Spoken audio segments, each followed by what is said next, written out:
Welcome back to another episode of Talk Dead to Me. I am your host, Johnny Odell. I'm the social media manager for The Walking Dead. And this week, we have the fabulous Danay Garcia. She plays Luciana on Fear the Walking Dead. And you might be asking yourself, Johnny, is Danay just as amazing as she seems on her social media and in interviews and on the shows she's in and in real life? The answer, of course, is yes. She's fantastic and she has an incredible story that I can't wait for you to hear. So without further ado, Danay Garcia. I've seen that in your Instagram, you've actually been doing some cooking. You've been talking to your fans for great lengths. I've been singing and talking to my fans. So what's been your favorite part of, being in quarantine, I guess? It's weird because when you work on a show like Fear the Walking Dead, you hardly have any time to do much. I mean, you really are on this show, and I've been doing this for quite a few years now. Yeah. And then you start getting to know the fans, and you go to Comic-Con, and you have this growing community that you have in your basically everyday life, but I haven't had the opportunity to really have this one-on-one situation unless I'm at Comic-Con or conventions, very specific times. But then during the lockdown, because I was home, I'm finally, the zombies were put to sleep. Yeah. To be on a lockdown.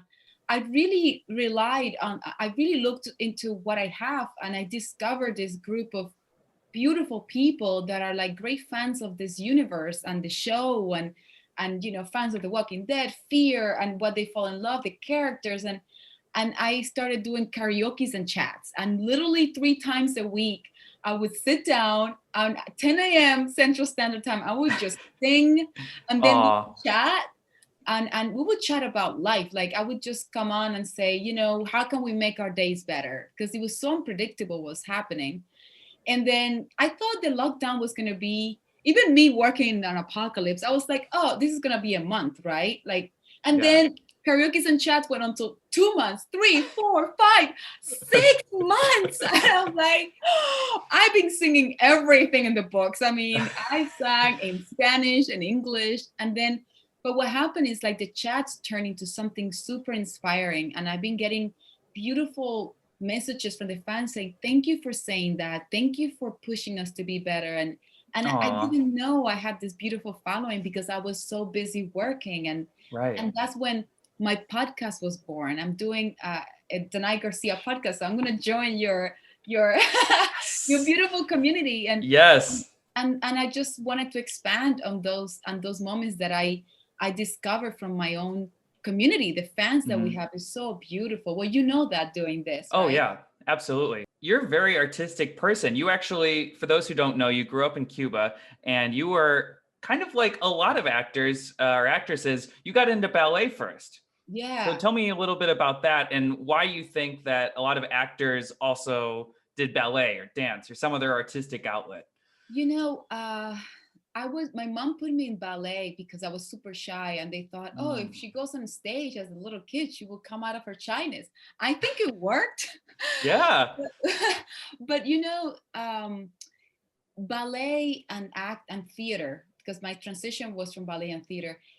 In dance in general, you tell a story with your body, right? You're telling a story with your body through music, but when you make that transition into acting, you actually tell a story with your voice, but it's actually the same journey. It's like you're trained to tell a story eventually.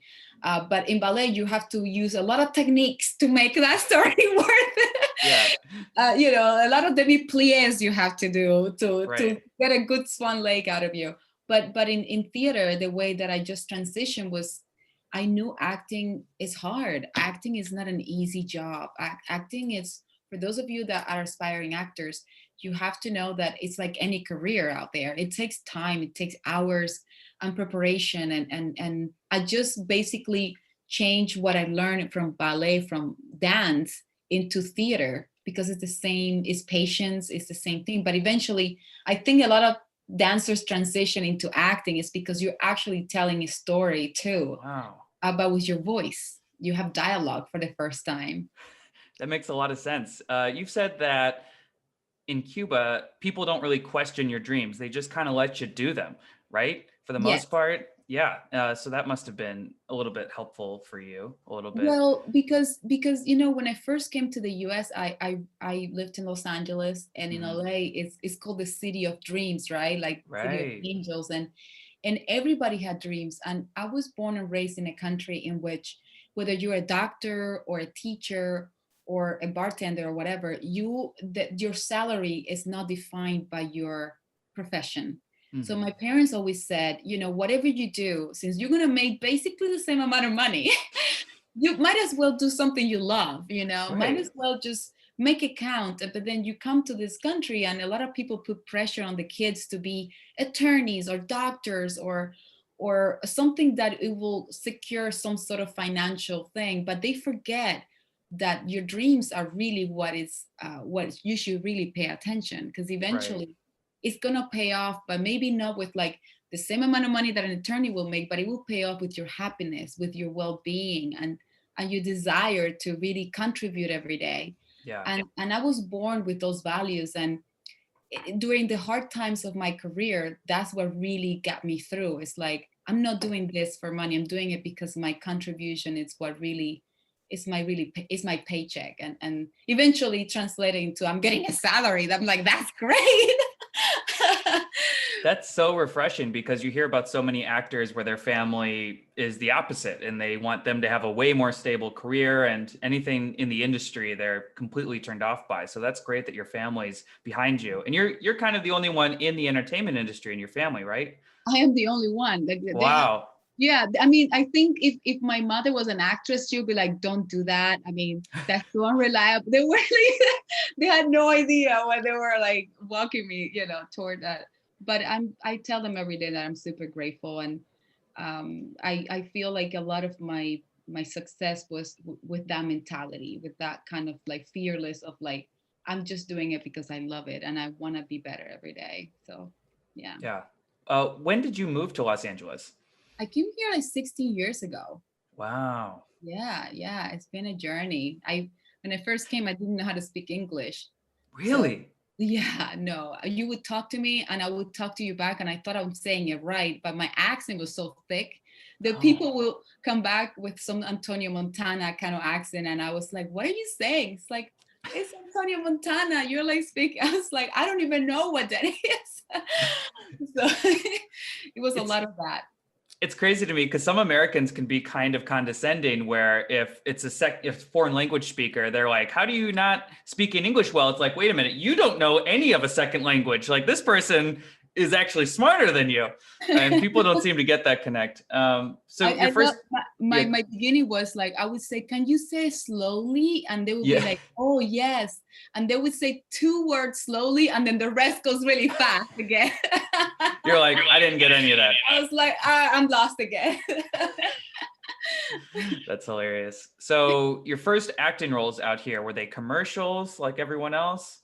Yeah, I so what happened is I started doing modeling jobs or whatever, but then I jumped into commercials, and I did Old Navy commercials. I actually just recently found them. I did Oh, an Old Navy commercial with Little Kim. no Uh, way. yes, for Oh the my God, I have to see this. oh, it's so funny. I did Old Navy commercials. I did McDonald's commercial at Reebok, and I mean, I did all kinds of commercials. That was my thing, because it was the closest to acting. Because in commercials you don't speak; you're more like you know, doing a situation Yeah. like, oh, he or she is with a guy. Oh, they met and the hamburger. Oh, hamburgers. You like my hamburger? I like that. And so yeah, that was my beginning. Commercial. So were the commercials and modeling, was that helping pay the bills, or did you have to do any other side work for that? Yeah, no, that was basically my beginning. Mm, I didn't. I mean, residuals. Oh my God, what would you do with them? I mean, without them? It was. yeah. I remember I would get a residual right when I need it, right when I feel like I was so connected to the residual universe that they were like, and so yeah, that really helped. And I started at a studio, Ivana Chubik Studios. So Mm, that's basically, so what happens is that when when you don't speak English, you acted before. it's like you understand the process, but the wording, the you understand the emotions, but then you can't convey what you feel, even though you're Right. feeling it. So with Anna Ivana Chopik Studios, that's when she kind of like gave me the voice, that you know, the English, like put it out however you can, and I start being fearless about worrying whether people understand or not, because at the end of the day, it's an emotion that is coming out, right? Like Charlie Chaplin is like, you can feel and sense everything he feels, and it's, you don't hear anything. Yeah. So that's when you're really telling a story. And I relied a lot on my dancing skills because it was kind of like similar. Yeah. And That makes little by sense. little, I found my voice, and I was not afraid to make mistakes. And then the audition situation happened, that I would memorize an entire scene. I would be so ready and prepared. And then I would show up in front of a casting office, and the casting lady, she would ask me, "Oh my God, you're so beautiful. Where are you from?" And I would just perfectly in English say, "I'm from Cuba." And they're like, "Ah, Cuba. I always," and then they would start asking me questions, and I Oh, would have wow. to try to answer in English.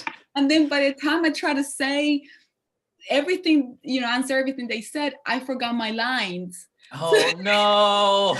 they would be like, "Okay, we're ready to go now. Are you ready?" And I'm like, I forgot everything I memorized.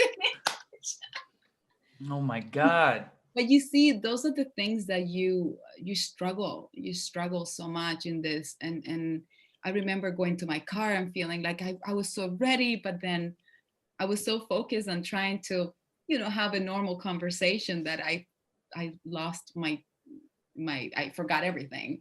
And Yeah. it took hours, it took years of like just keep doing the demi plie, like for ballet, it just kept, you kept tackling, and eventually uh something happens. I mean, it's little by little, right? How long in total did it take you to become as fluent as you are? Because your English is spectacular. Oh, thank you. I read a Really lot. good. I Oh, read a lot. Reading has been very helpful for me, because I would read the books that I know in Spanish, but in English. So hmm, it's like you kind of start picking up the ideas, and then it's a lot of work. But when you read a book you like, you want to know more, and then you're more right. English was not a barrier. But it took for me to speak fluently, it took like a good 3 years to be Wow. like, but I still will be like, "Do you understand what I'm saying?" And they were like, "Yeah." I'm like, "Are you sure?" So I I still have those moments of like, does that make sense? I have that. I saw an interview where you said for the first time you heard the phrase "when shit hit the fan" and you were horrified. Oh my God.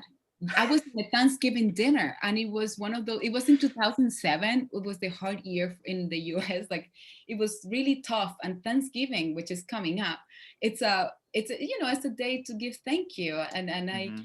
I remember we were in this beautiful Thanksgiving dinner, and the host stood up and said, "It's been a tough year. Thank goodness for our friends, our families, because when the shit hit the fan."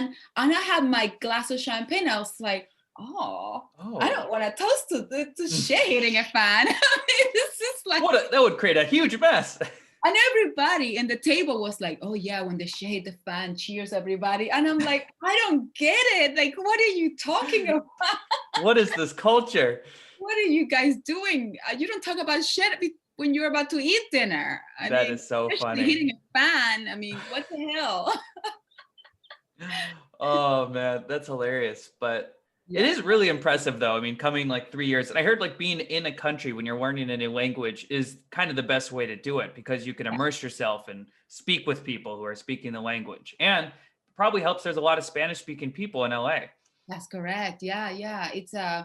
It was really nice. LA is like it's this, they call it the melting pot, the pot, Mhm. right? For a reason. You go out the moment you leave your home, you are gonna find like the entire world in one block. Or Yeah. you go to the Grove, you sit down and you have ice cream with like like it could be anywhere. And it's just really nice. It makes you feel inclusive. It was really helpful to to fit in that situation, and I'm very grateful for that.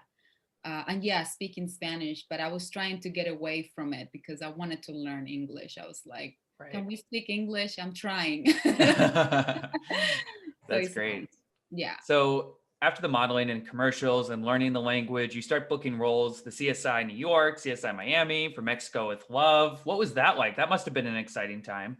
It was an exciting, very exciting when things started. My first movie was with Marisa Tomei, Wow. which is like, I love Marisa Tomei. And I Yeah. played this crazy drug addict.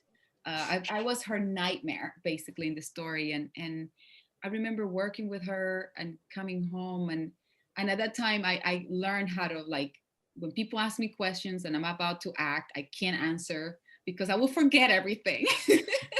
I'm like, I can't. So I would excuse myself, like, if we're working, don't ask me how I'm doing because I would not be able to answer. So I had this rule to kind of like divide the work, and because otherwise I couldn't do switch. And I felt like for the first time my work was paying off a little bit. Mhm. It really was. And I realized that the job of an actor, it takes really hard work. Like acting, people think is like, oh, it's fun. And yes, it is. Don't get me wrong. But it's also a job. It's a job like any job. You have to Mhm. really focus, concentrate, and you have to be relaxed. And when everything is like crazy around you, and it Yeah. takes a skill. It really does. Now in the apocalypse and in Fear the Walking Dead, it's like the extreme. It's like, things are about to explode, but let's be calm about this so we Yeah. can really do our scene because we cannot do it again. So Would you it takes say a lot of little skills to do that. would you say your biggest break at that point in your career was Prison Break? Yes, Prison Break was a role that changed my life Hmm. because I joined a show in which it was a huge hit, and I didn't know what I was walking into. I was just happy I had a job for a month, but then Yeah. it ended up being a season, right? I was a series regular, and it was the longest I worked all at once, right? Because Hmm. actors, as you know, we are always unemployed. I mean, we get a job, work for a month, and then you go home, and then Right. an episode, and then you go home, and you're like unemployed again, and Yeah. it's hard to really get used to that. Hmm. And with Prison Break, it was the longest I was at work. Hmm. In Dallas, Texas, on a beautiful show with beautiful male co-stars. Like they were all gorgeous. Yeah. I mean, Prison Break was known for like gorgeous men, talented, gorgeous, wanting to escape prison, and then they brought me and Jody Keith to get them out of prison. It's a perfect situation. So Prison Break was the show that changed my life, and in as an actor, in understanding a sense of community on set, understanding, good storytelling, great producers, really good people behind and in front of the camera. It was something that was super special for real. Right. Yeah. Yeah. That must have been a really validating kind of experience being like, okay, I am doing this. I'm on a network TV show. I am, yeah, and Prison Break is like the Yeah. best place to be. I remember it was 24, and Prison Break was like the Yeah. two, and it was crazy. It was an exciting time, and working with Dominic and Wentworth and the fans of Prison Break was like, they're so loyal, and still today I'm Sophia Lugo for so many people. I could never be nothing else. It's a role that was, yeah, it was very special, and I felt really validated for real for my work. It felt like the job paid off. Would you The hard say would you say you're more recognized for that role or for Fear? I think, when you have a breakout role, it that will always hold a place Mm-hmm. in the world. I because it was the first time I was recognized. Right. So, but I feel like Fear has landed in so many in in in so many countries in a different way. It's like a universe. Like Fear Right. The Walking Dead is a universe. So it has a different kind of like, reach in terms of people in the world that I and my role in it too. It's very interesting. So but Fear always will have that place of like, it put me in the universe of this acting world. But Sure. if you think about it, it took me a good solid 10 years from Prison Break to Fear the Walking Dead. Right. Like this is the part that people don't think about. They think it's easy, but it took a really long time for me to land something big again. Hmm. I worked in little movies here and there. I did other things, but this is a career that it's very, it takes hard work, but not just when you're working, but when you're not working. That's when you have to work more, Right. and getting better. And that's when the dancer in me showed up. That's when the Wow. warrior, like, just because I'm not working doesn't mean that I should stop improving my skills, improving my craft. um, and that's when fear showed up, and I've been doing it for like 5 seasons already. It's crazy. Luciana has really lived longer than a lot of characters. It's pretty nuts. Let's get into Fear. I heard that your audition process from auditioning to actually being on the show was extremely short. Extremely short. Yeah, it was 24 hours, kind of 48 hours. Really? But from the moment that I booked it to being dressed as Luciana with zombies all around me, yes, Oh my that was gosh. very strange. I Were you like the remember. last person that read or? I don't know. I remember the casting director was like, "Oh my God!" And she was so happy, and I didn't know why. I think they read a bunch of people, and she was so happy that I did a good job, or because it was my second call, and yeah, they were like, "Okay, you have to go to Mexico in tomorrow and get ready," because and then I didn't have a script. I was on the train from LA to San Diego to cross the border, and I did not Wow. have a script. And I remember calling my manager saying, "Listen, I'm really delighted to be part of this, but I don't know what I'm doing. Like, I need to know what I'm doing," because they give you a very short you know very little about the role. And but by the time I got there, I got my story, and I just didn't sleep basically. And the next day, I remember they drove me to set, which is like 45 minutes from my hotel, and they opened. I was in a van, and they opened the door, and it was lunchtime, so all the walkers were like on the way to lunch, and you should see that. I was like, I think I made it. I think I actually got a job. This doesn't happen anywhere. You must be on a job tonight. and I and yeah, really that I first really day like that story. Oh, sorry, go ahead. that first day just changed my life, I obviously. bet. I And bet. still it was the same. Yeah, I actually missed that storyline. It was so meaty just being in this, this village. I would have watched a show just about that, honestly. Oh, La Colonia. Me too. I love that I mean, storyline. yeah. It was a good one. I'm very proud of the way that this character started, the way that she was born in this show, the way that it was introduced in this story was very, very special. And working with Frank Delane, he plays Nick, was what a joy. I mean, if any actor would dream to work with somebody like him. So giving, so generous, Do so you still talk to strong. him? Oh yeah, we are in touch. Yeah, because again, like you have these beautiful connections, and you live for like so long working with somebody, and the way it should not end just because they're not in the show. Yeah. Yeah, I miss Frank. He's kind of like reminds me of like a young Johnny Depp, sort of that Yeah. brooding, like a James Dean-ish. Has that brooding look. What has he been up to? I know that I think he left the show. I'd heard from to do other projects back in England, but I think he's just mainly been doing music. He's a oh, musician. okay. He's a multitasking actor. He's really a creative soul. Like his Hmm. mind goes into so many areas, and I'm very curious to see what he's gonna do. But he's been creating music. He's been great. Wow, I'll Yeah. have to check that out. So it must have been pretty jarring to switch showrunners between season 3 and season 4. And I really like the direction that they've taken it in. But what was that like behind the scenes? Behind the scenes, when we heard, first of all, that we were going to Austin, I was thinking, how are we gonna make it to Austin in the apocalypse? Like, Yeah. like how and I didn't know. So a story creatively was I had a lot of questions Hmm. creatively, and then we found out that Scott Gimple was kind of like in the, like as a head, the main person, and then we have our showrunners, and and then everything started making sense. But at the beginning, it's like when you're living in your house and they start changing your furniture around. You're still in the same house, the same furniture, but Hmm. for a second it felt like, okay, where is this taking us now?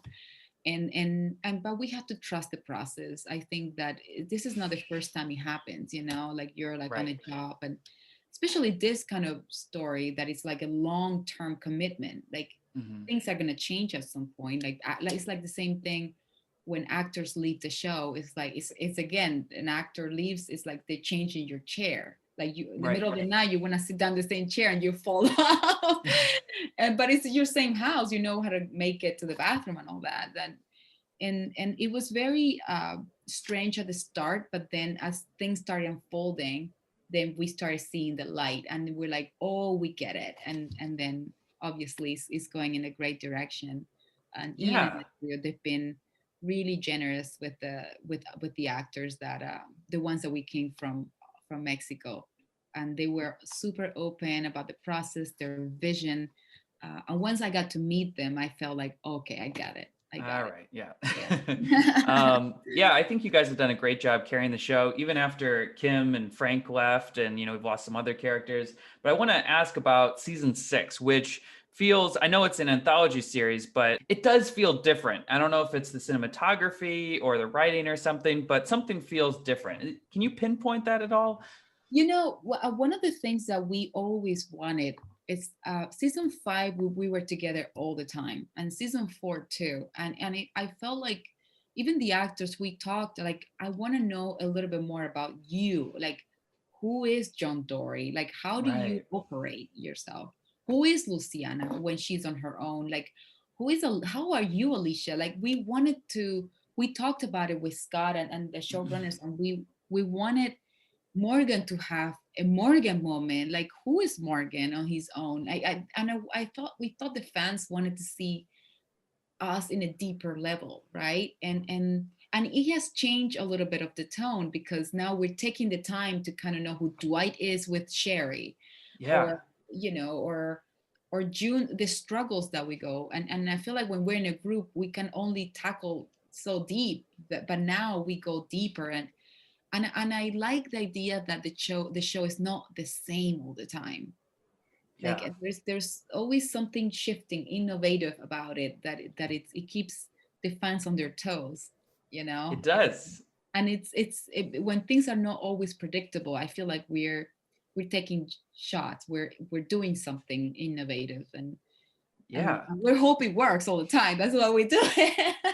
Yeah, like in season 5 with the found footage kind of aspect, that was interesting. I hadn't really seen that in a drama Yeah, the before. documentary kind of style, right? That was cool. But you're right, everyone was kind of together. So no one really had a chance to breathe unless there was a few solo episodes, but it's nice this season, I guess, because you do get to focus on Strand and everyone's giving like Emmy level performances, including yourself. Let's get to this episode that aired just last night. It just seems like a crazy episode to be involved in. And you even said on Instagram that it was one of the hardest shoots to do. So talk about that a little bit. Well, when I read it, I remember I remember I read it twice, and I'm like, I called the showrunners and I'm like, how big is the explosion? Because I had explosions before, and he's like, this is the biggest one. I'm like, is the biggest explosion more than the last one? They're like, yes. I'm like, I started laughing. I'm like, like, how big? Like, it's like, oh, the whole thing is gonna be bad. And I'm like, and then I'm like, so I was literally going by line. So when you talk about it's raining oil, is it raining oil? Oh yeah, it's gonna rain. It's like everything is like everything they wrote is like supersized. It's like big. Yeah. And weird enough, it was the coldest day in Austin that day. I mean, in the year, it was like 2 degrees. It was so cold. So to a point that we were to be wet, and then it was raining this gooey thing. It was like a gel. Imagine I was covered in like hair gel, like Yeah. it's gooey. So when it goes on top of you, it's not like a little watery thing. It's just like goo in your head. It's like, and then every time that we say action, you always get really excited. This time I'm like, oh my god, they say action again, that gooey thing. It's just like you're really, and then the fire. So it was cold, and then we had crazy fire, then we had this gooey thing on top of us, and it was so intense. Acting, usually acting keeps you present, like you are present, but this was like ultra present. You Yeah. have to be cautious of where you walk, the fire, don't go this far off because this is going to explode. And then everything was so technical and so intense. Like, I remember seeing every department so on their toes. Like, usually when we have like a strong episode, hair, makeup, they kind of chill because they've done their job. But this time it was like hair, makeup, wardrobe. Yeah. Everybody was just like, okay, props.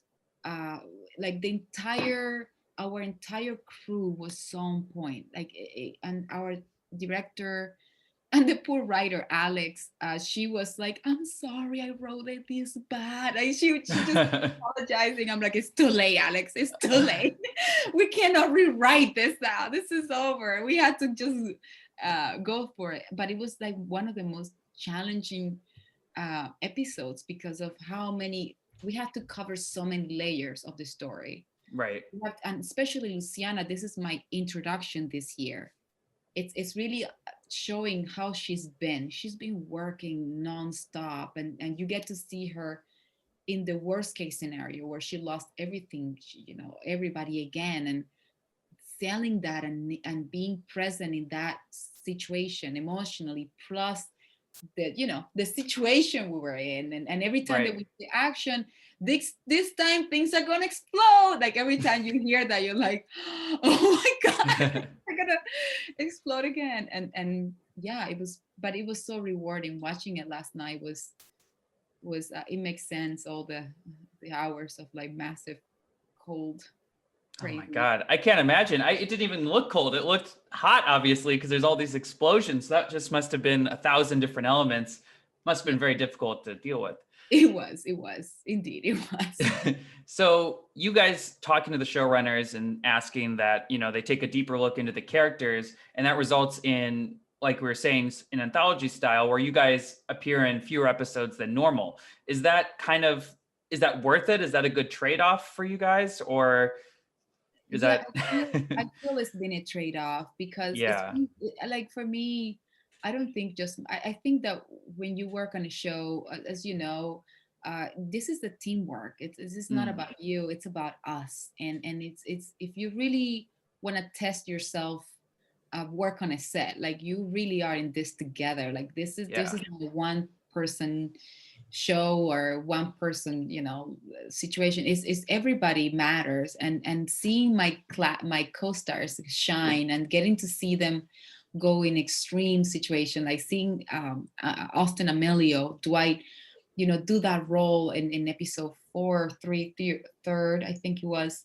Seeing Lenny Morgan, he plays Morgan in the Yeah. first episode, seeing him shine, and it just, it makes me feel proud. And I'm like, yes, this is what you deserve. And each one of us is getting a little bit of time to really go deeper. And I feel like the fans are appreciating it too. Like, we've been getting beautiful comments from, like, even Garrett. His episode was so beautiful. And Oh my God. Garrett went crazy on that episode. Garrett, it's like seeing Garrett shine, and just put his best in one little episode was so rewarding. And I feel like fans went crazy over it too. I texted him and I was like, I'm so happy. This is so beautiful. Like, Mhm. and it was definitely, it's been so worth it. It really has. And I'm very happy that we are in this journey together, really. Yeah. Fans and critics alike. Everyone's loving this Critics season. are This like season, crazy. everyone is talking about it. It's huge. Yeah, it's so worth it that everybody's been getting their time. I know you can't say too much, but I'm guessing we can expect to see Luciana again in the second half of the season. Have you been Oh yeah. filming, going back to set? I feel like I feel like that's pretty much assumed. Oh yeah, yeah, yeah. No, I'm in Austin and I'm working. Yeah, I cannot tell you that it's been like explosions like this one that you guys had. Oh, okay, okay. I mean, it took me like days to take that thing off me. Like, oh my God. I mean, I just taking bet. that gooey stuff, it was like very serious. But yeah, I feel like Luciana is, it's well, she's definitely around, and I'm very happy with the way the journey is been going. It's been really nice, I have to Yeah. say, You especially in were, times go so ahead. like this one. It's nice that you have good stories out there. Absolutely. You always seem to play a badass character. I'm wondering if you have any badass sort of actors or characters you look up to that you model yourself after at all, or are you just like, this is just your inner Danay, like you were just a I badass just in made your you own right?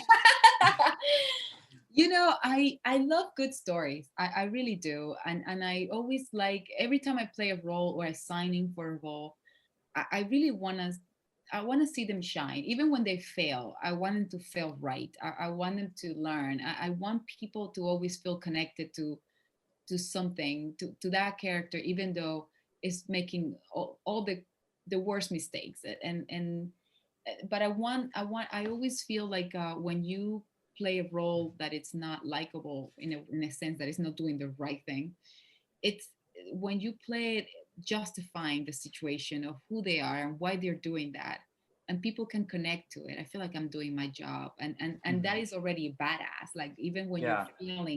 you're failing with dignity. It's like yes. Even when you're wrong, you know, you learn from it, and it's I think the actors are responsible. You know, we're responsible for the stories we tell and what we put out there too. Yeah.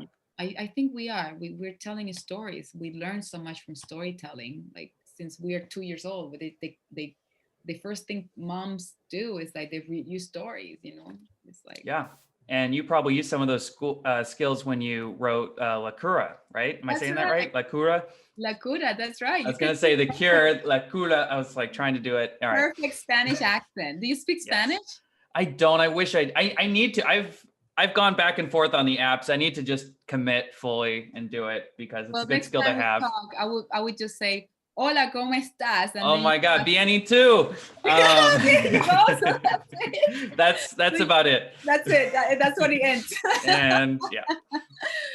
Yeah, La Cura. But yeah, so you wrote the movie. Did you direct it as well? Yeah, I co-directed it. Wow. So what happened is like in season 3, while we were in Mexico, our last season in Mexico, I fall in love with TJ Tijuana. Like it was in Mexico in the Pacific. It was cold. It's not the Mexico that you see all the time, like Frida Mm-hmm. Kahlo, warm. No, the Mexico of Tijuana is the Mexico you see in Fear, and I Mm. loved it. I thought it was very interesting, and I came up with like, okay, in my hiatus, I'm gonna stay here, and Yeah. I'm just gonna like do this movie. And I wrote a 30-minute um, mid-short film, and I basically talked to the crew, the locals there, and I'm like, look, I have this story. It's in Spanish, and they loved it. And Wow. we just formed a little community there, and we shot it, and it was beautiful because it won. And I always think when I try something new that I've never done before, I always say, okay, what's the worst that would happen? That is not good. Okay, I'm not going to submit it anywhere. Right. What's the worst that would happen? Uh, Really nothing. Like, what's the worst? Nothing. I'm just Yeah. exploring things, and it turned out really good, and I was quite pleased. And I sent it to a bunch of festivals, and we actually won best mid short in the Baja California International Film Oh, Festival. that's amazing. Yeah, the entire crew went. We celebrated. It was just so nice, and we actually went to the Chicago Film Festival, but it shut down because of the COVID.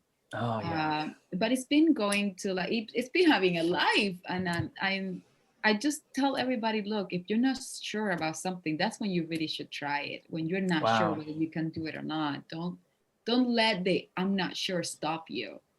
You Yeah, know, life is short. I mean, I super think we've short. learned that this year This even year, more. Yeah. I hope people got the you know the message of like life is really short. And look, we were in a lockdown for 7 months.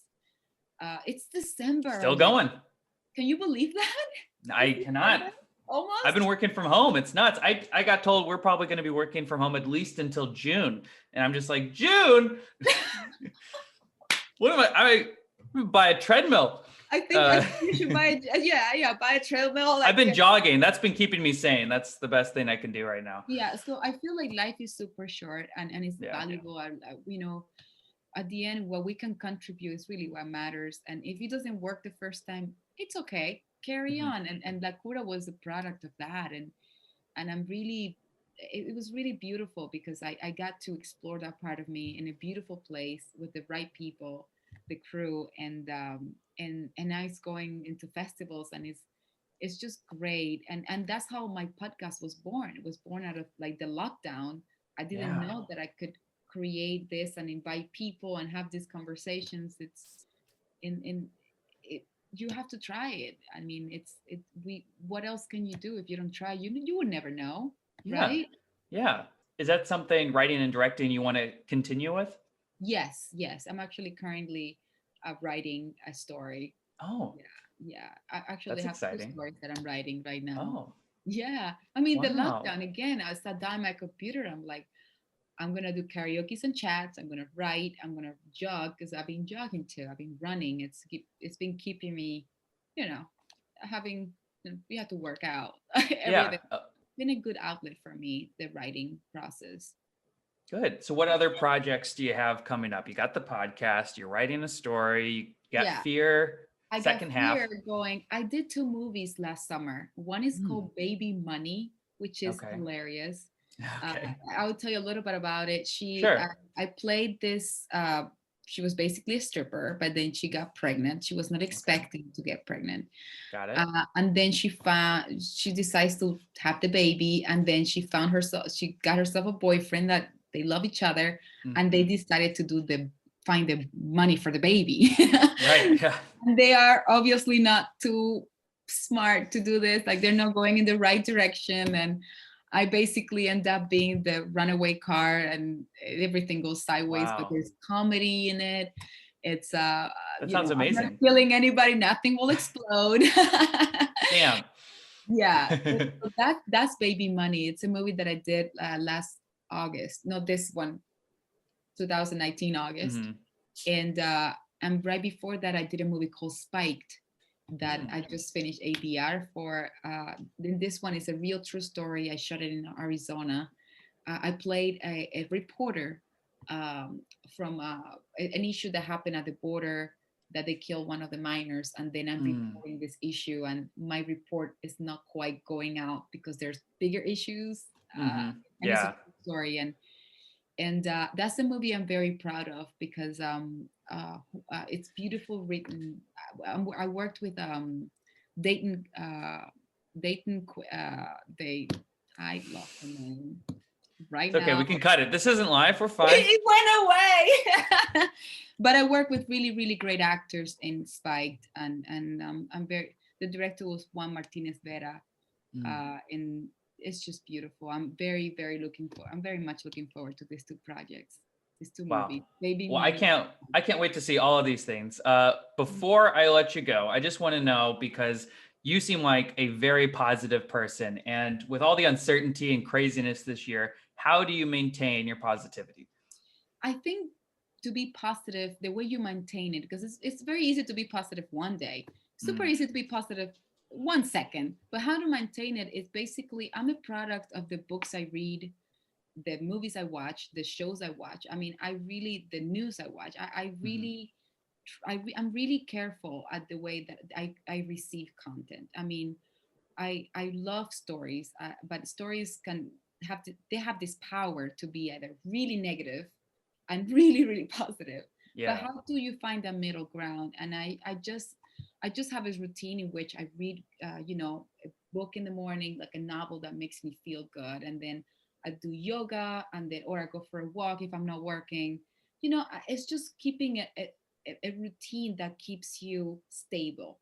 Hmm. Things are gonna happen. They're gonna always be bad news that will put you down for a second. But if you have the right routine for you, I love cooking. I really love cooking, and I'm like, okay, I'm just gonna buy myself some flowers, and I'm just gonna cook a nice flan today because I love flan. And it's having the tools to turn around your day, because there are three things we have no control over, which is Mother Nature. Like tomorrow we can have a crazy earthquake. Look at the fires in California, right? We have Yeah. no Yeah. control over that.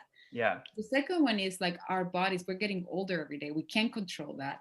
And the Nope. third one are other people. So those are three things we can control. So how can we build a routine that whenever anyone decides to explode, like the tank town of Luciana, we can always maneuver around it. And I feel like that's what I always tell people. I really surround myself around things that I like to do.